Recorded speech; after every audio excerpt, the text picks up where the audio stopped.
주심 받아 이때까지 왔으니 이와 같이 천국에도 이르기를 바라네. 하나님의 품을 떠나 죄에 빠진 우리를 예수 구원하시려고 보혈 흘려 주셨네. 주의 귀한 은혜 받아 일생 빚진 자 되네. 주의 은혜 사슬 되사 나를 주께 매소서. 우리 마음은 연약하여 범죄하기 쉬우니 하나님이 받으시고 천국인을 치소서.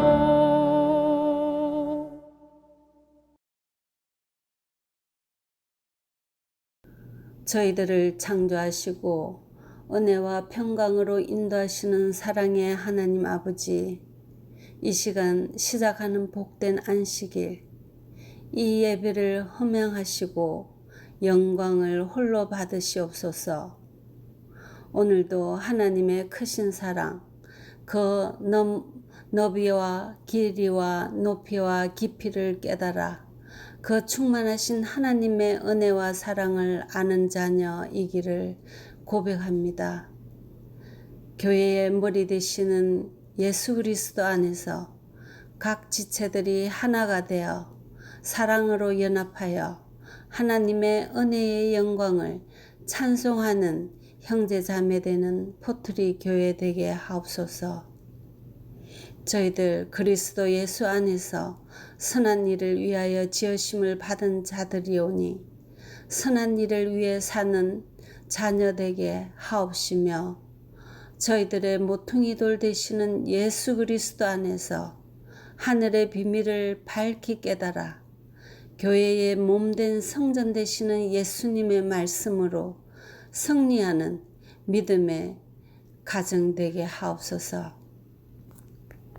하나님 아버지, 저희들의 삶에서 누구를 만나든지 예수 그리스도를 자랑하는 입술, 복음의 사도가 되는 세상의 소금과 빛의 역할을 하는 지혜와 능력을 허락하옵소서. 사랑이신 아버지 하나님의 그 사랑을 깨달아 온유한 자 되게 하시며 세상 끝날에도 참고 인내하며 오직 하나님의 영광을 찬송하는 자 되게 하옵소서. 예배 시종일간 주의 성령이 함께하사 하늘의 비밀을 깨닫게 하옵시며 말씀 대언하실 목사님을 영육간에 위로하여 주시고 하나님의 음성으로 저희들의 마음을 울리는 말씀 되게 하옵소서. 이 모든 말씀 우리들의 생명 되시는 예수님의 이름으로 감사드리며 기도드렸습니다. 아멘. 안녕하십니까? 저는 덴버교회와 로키마운틴교회를 섬기는 주기택 목사라고 합니다. 8월 한 달 동안 여러분들을 온라인 예배로 함께 만나게 되었습니다. 저는 이 기간 동안 10계명에 대해서 우리가 함께 묵상해 보는 시간을 갖고자 합니다. 이 땅에는 많은 그리스도인들이 존재하죠. 그들 각자가 참 하나님께 예배하고 경배한다고 확신합니다. 하나님께서는 출애굽기 20장에 우리를 향하여 10계명을 주셨는데요. 그 계명을 우리에게 주신 이유가 무엇일까요? 그것이 타 종교를 가진 사람들을 향해서 하나님만을 섬기라는 명령으로 주신 것입니까? 아니면 더 들어가서 하나님을 섬긴다고 하지만 잘못 섬기고 있는 우리 자신을 향한 하나님의 명령일까요? 너는 나 외에 다른 신들을 내게 두지 말라.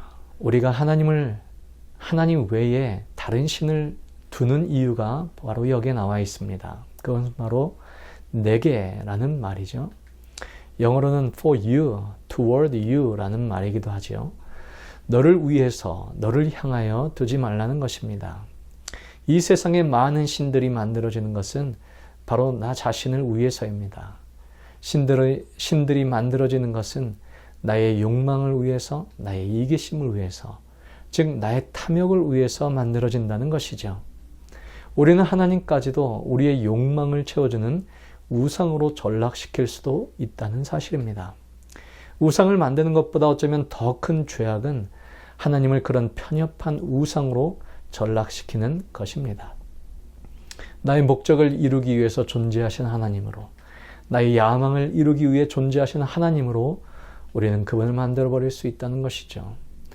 우리 민족만을 위한 하나님으로, 내 가족만을 위한 하나님으로, 그렇게 편협한 하나님으로 만들어버리는 순간 하나님은 잡신이 되어버립니다. 우리는 얼마든지 그렇게 할 수 있습니다. 그래서 첫 번째 계명은 다른 종교에 대한 적개심으로 주신 계명이 아니라 내 안에 자신의 욕망을 위해 스스로 만든 나의 신을 버리라는 명령입니다. 고대 시대의 신들은 왕을 위해 존재했습니다. 천민을 위한 신은 아니었습니다. 그러나 하나님은 달랐습니다. 둘째 계명에도 너를 위하여 새긴 우상이라는 표현이 나오는데요. 결국 우상이 존재하는 것도 나를 위해서입니다. 내가 우상을 섬기는 것이 아니라 우상이 나를 섬겨주기 때문입니다. 그래서 우상의 실질적인 주인은 바로 나 자신입니다. 출애굽기 32장 1절부터 6절에 보면 아론이 만든 신의 모습이 나옵니다. 모세가 산에서 내려옴이 지체되자 백성들은 아론에게 우리를 위하여 우리를 인도할 신을 만들라고 요구합니다. 아론은 너희 모든 금귀고리 반지를 가져오라고 명하고 그것을 녹여서 금송아지를 만들었습니다. 그리고 말하기를 이는 너희를 애굽 땅에서 인도하여 낸 너희의 신이로다 라고 하였습니다.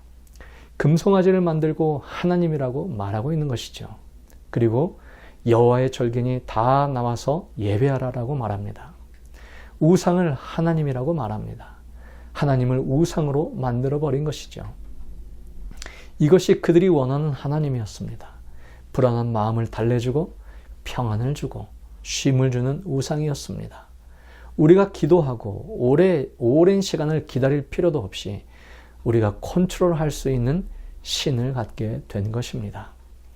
우리가 제정한 시간에, 우리가 제정한 장소에서 우리가 원하는 대로 마음껏 예배할 수 있는 대상을 만들 수 있다는 것이죠. 사람들은 그 대상을 하나님이라고 믿고 싶겠지만 이미 그것은 우상이 되어 버린 것입니다. 오늘날 많은 기독교가 그런 아론의 예배를 드리고 있는 것은 아닌지 우리가 스스로 돌아보아야 할 것입니다.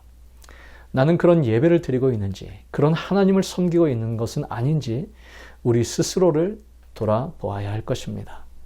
하나님의 말씀에서 떠난 예배는 그것이 예배가 아닙니다. 하나님의 말씀과 뜻에서 떠난 자신에 맞게 합리화된 예배, 편리한 예배, 용이한 예배를 드리는 것은 결코 그분의 뜻이 아닐 것입니다. 북방 이스라엘의 초대왕 여로보암도 하나님을 대체할 금송아지를 베델에 만들고 거기에 예배하라고 명령하였고 굳이 예루살렘까지 갈 필요가 없다라고 말했습니다. 편리한 예배, 용이한 방식으로 예배를 대체해 버린 것입니다. 우리가 원하는 방식으로 우리는 우상에게 경배하고 있는 것이죠. 그것이 바로 우리에게 필요한 신일지 모르겠습니다. 옛날 인디언들은 작은 인형을 만들고 주문을 외우고 사람과 그 인형을 싱크로 시키고 그 인형을 괴롭힙니다. 그런 방식으로 우리는 우상을 통해서 신을 컨트롤할 수 있다고 생각합니다. 대부분의 무속신앙도 이렇게 신을 컨트롤했습니다. 무당이 방울을 흔들며 신을 부르는 이유를 여러분 아십니까? 무당들은 그 방울 속에 아기 귀신이 있다고 믿었는데 그 배경은 이러합니다. 옛날 어린 아기를 유괴하여 장독에 가두고 굶어 죽입니다. 그러면 그 아이는 그가 가진 마지막 장난감 방울을 손에 쥔 채 죽습니다. 그러면 그 아이의 영혼이 방울 속으로 들어간다고 그들은 믿었습니다. 그래서 무당이 점을 볼 때 그 방울을 흔들면 죽은 아기 귀신이 거기에서 나온다고 믿었습니다. 방울만 흔들면 언제든지 자기가 원할 때 신을 부를 수 있는 것입니다. 그것은 얼마든지 컨트롤할 수 있는 신을 자신의 손바닥에 쥐게 되는 것이죠. 인간의 욕망을 해결해주는 신으로 나타난다는 것입니다. 그것이 무엇이든 램프의 요정 지니처럼 자기가 원하는 신을 오늘날 마음껏 부를 수 있는 것을 사람들은 원합니다. 능력은 위대하지만 우리가 조작할 수 있는 신을 원하고 나의 욕망을 채워주고 내가 원하는 것을 가져다주고 나를 섬겨주는 신을 사실상 우리들은 찾고 있는 것입니다. 내가 섬기는 하나님이 아니라 나를 섬기는 신이 필요하고 나를 섬겨주는 하나님이 필요한 것이죠. 기독교 안에서도 이런 기복신앙은 그대로 들어와 있습니다. 그것이 바로 신통력 있는 기도로 나타납니다. 어떤 기독교인들은 신통력 있는 기도를 가졌다고 믿습니다. 그가 기도하는 것은 다 이루어진다고 믿습니다. 하나님을 믿으니 모든 것이 잘 된다고 믿고 가르칩니다. 11조를 드리고 기도가 응답되지 않으면 돌려주는 교회가 있다고 방송에서 본 적이 있습니다. 11조를 마치 복비 정도로 생각하고 기도가 응답되는 비용 정도로 생각하는 것입니다. 믿음과 신앙이 투자와 결과에 비례하여 나타나고 기대하는 신앙인들이 되어버렸습니다. 교회를 개척하면 무조건 성공해야 하고 사업을 시작하면 무조건 하나님의 이름으로 성공해야 한다고 믿습니다. 실패는 불신앙이고 성공이 신앙이 되었습니다. 하지만 성경의 기별은 그와 다릅니다. 요한복음 21장 18절의 말씀을 보면 예수님께서 요한에게 이렇게 말씀하십니다. 내가 진실로 진실로 내게 이르노니 젊어서는 내가 스스로 띠뛰고 원하는 곳으로 다녔거니와 늙어서는 내 팔을 벌리리니 남이 내게 띠띠우고 원치 아니하는 곳으로 데려가리라. 하나님이 찾으시는 사람은 하나님을 컨트롤하는 사람이 아니라 하나님의 음성을 듣는 사람입니다. 하나님께 요청하고 떼쓰는 사람이 아니라 말씀을 듣고 순종하며 나아가는 사람을 원하십니다. 자기 기분에 내키는 대로 분위기가 좋을 때는 순종하다가 수틀리면 떠나가는 사람이 아니라 말씀 안에서 온전히 순종하며 기다리는 사람을 하나님께서는 원하십니다. 눈에 보이는 결과에 따라 사는 사람이 아니라 이 눈에 아무 증거 아니 보여도 믿음으로 사는 사람을 하나님께서는 원하십니다. 내가 하나님을 조종하는 사람이 아니라 전적으로 하나님을 믿음으로 순종하는 사람을 주님께서는 원하십니다. 여러분, 마지막 시대에 하나님께서는 잠시 동안 어쩌면 성공의 표본을 사단에게 넘겨주실 것처럼 보여집니다. 왜냐하면 요한계시록 13장 17절의 말씀이 바로 그 근거이기 때문에 그렇습니다. 사단의 손 안에 성공의 길과 생계의 길이 쥐어지게 될 것입니다. 계시록 13장 17절의 말씀은 누구든지 이 표를 가진 자 외에는 매매를 못하게 하니 이 표는 곧 짐승의 이름이나 그 이름의 수라. 마지막 시대 사탄의 도구, 그것이 즉 짐승의 표가 될 것입니다. 짐승의 표가 있어야 거래하게 될 것이고 짐승의 표가 있어야 내 주도로 내 원하는 것을 소유할 수 있을 것입니다. 내 욕망과 내 욕심을 채우기 위해 내 소유권을 그러나 이미 사탄에게 넘겨버린 상태가 되어버릴 것입니다. 내 손에 방울을 들려 주었지만 내 영혼은 이미 사탄에 팔린 상태를 우리는 알지 못할 것입니다. 내가 원하는 것, 그것을 방울이 울리면 다 얻을 수 있게 되었지만 내 영혼의 소유권은 이미 사단의 것이 아니겠습니까? 한 어머니가 남매와 함께 살고 있었습니다. 그런데 그 아들은 어린 시절에 가난한 생활을 못 이겨 결국 집을 나가고 말았습니다. 어머니는 딸을 데리고 아들이 돌아오기를 기다리며 강변에서 여관업을 하게 되었습니다. 가난 때문에 집을 나간 아들을 잊을 수 없었던 그들은 그들의 소원은 돈을 많이 모으는 것이 되었고 말았습니다. 그래서 많은 돈을 모으는 것이 행복이라 생각하고 그 행복을 빨리 얻기 위해 무서운 범죄도 서슴지 않습니다. 모녀는 여관의 투숙객들에게 수면제를 먹이고 죽이고 돈을 빼앗고는 시체를 강물에 던져버리기 시작했습니다. 어느 날 집을 나간 아들이 성공하여 오랜만에 어머니와 누이 동생이 있는 마을로 오게 됩니다. 그리고 어머니와 누이 동생을 깜짝 놀라게 해줄 마음으로 자신의 신분을 감춘 채 여관에 투숙하게 됩니다. 하지만 그 모녀는 그가 자기 자신의 아들이라는 사실, 오빠라는 사실을 전혀 생각하지 못합니다. 그저 돈 많은 부자 정도로만 생각하게 되었습니다. 그래서 그날 밤도 수면제를 먹여 돈을 빼앗고 그를 강물에 던져버리고 맙니다. 시체를 처리한 뒤에 그 청년의 짐을 뒤지던 두 모녀는 그 안에서 나온 신분증을 보고 깜짝 놀랍니다. 왜냐하면 자신들이 살해한 바로 그 남자가 그토록 오랫동안 기다렸던 아들이며 그의 오빠였기 때문입니다. 결국 절망한 어머니는 아들을 던져버렸던 강물에 뛰어들어 생을 마감하게 됩니다. 그리고 그 모습을 본 딸도 자살을 하게 됩니다. 이 글은 프랑스의 작가 알베르 까뮈의 오해라는 작품의 내용입니다. 인간의 탐욕이 어떤 결과를 가져오게 되었는지를 보여주는 작품이죠.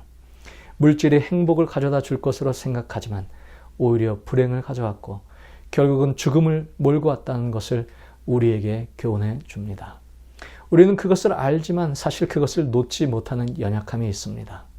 내가 원하는 건 내 손에 다 쥔 것 같지만 결국 아무것도 얻지 못함을 보여주는 것이죠. 유다처럼 예수님을 팔아 은 30전을 손에 넣고 즐거워했지만 그것은 세상의 가장 중요한 분을 잃어버렸다는 사실을 나중에 그가 깨닫게 되었습니다. 여러분, 우리는 어쩌면 이 땅에서 우리가 원하는 것들을 얻기 위해 소중한 하나님을 내다버리는 경우가 종종 있지는 않습니까? 이 세상은 마치 가격표가 뒤바뀐 세상과 같습니다. 어느 날 밤 보석상에 도둑이 들었습니다. 그런데 특이한 것은 그들이 귀중품을 훔쳐가는 대신 가격표를 모두 바꾸어 달아놓았습니다. 다음 날이 되자 사람들은 어떤 것이 진짜 값이 나가고 어떤 것이 싸구려인지 구별할 수가 없어졌습니다. 값비싼 보석이 갑자기 싸구려가 되었고 값이 나가지 않는 인조 보석이 갑자기 비싼 물건이 되었습니다. 고객 중에 자기가 매우 값진 것을 샀다고 생각한 사람은 가짜를 샀고 너무 비싸서 싼 것을 산 사람은 귀한 보석을 안고 상점을 떠나갔습니다.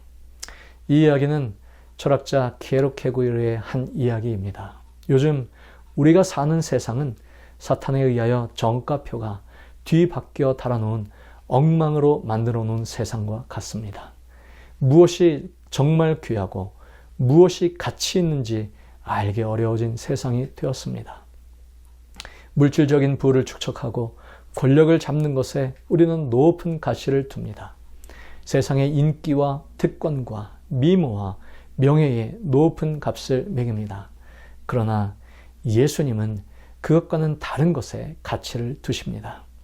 하나님의 말씀에 전적으로 순종하며 사는 삶에 그분은 가치를 두십니다. 세상 사람들의 눈엔 싸구려처럼 보이는 그 전적인 순종의 삶이 그것에 가장 귀한 가치를 두십니다. 우리도 오늘 예수님을 사게 되기를 바랍니다. 극히 값진 진주 하나를 만남에 가서 자기의 모든 소유를 다 팔아 그 진주를 샀느니라고 하는 그 사람처럼 너희는 먼저 그의 나라와 그의 의를 구하라. 그리하면 이 모든 것을 너희에게 더하시리라. 말씀을 줄이겠습니다. 우리 다 함께 기도하겠습니다. 전능하신 하나님, 오늘 우리의 탐욕과 우리의 욕심을 채우기 위하여 전능하신 하나님을 하찮은 우상으로 전락시켜버린 우리의 삶을 용서하옵소서. 하나님이 하나님의 자리에 계시고 우리는 하나님의 말씀에 순종하며 복종하는 그러한 귀한 그리스도인의 삶을 우리 모두가 살아갈 수 있도록 주여 우리를 도와 주옵소서. 세상에 가치 없는 것들에 우리의 마음을 빼앗기지 않게 하시고 말씀대로 사는 삶, 믿음으로 사는 삶이 주께서 가치 있게 보는 삶임을 우리가 잊지 않게 하여 주옵소서. 감사드리며 우리 구주 예수님의 이름으로 간절히 기도합니다. 아멘.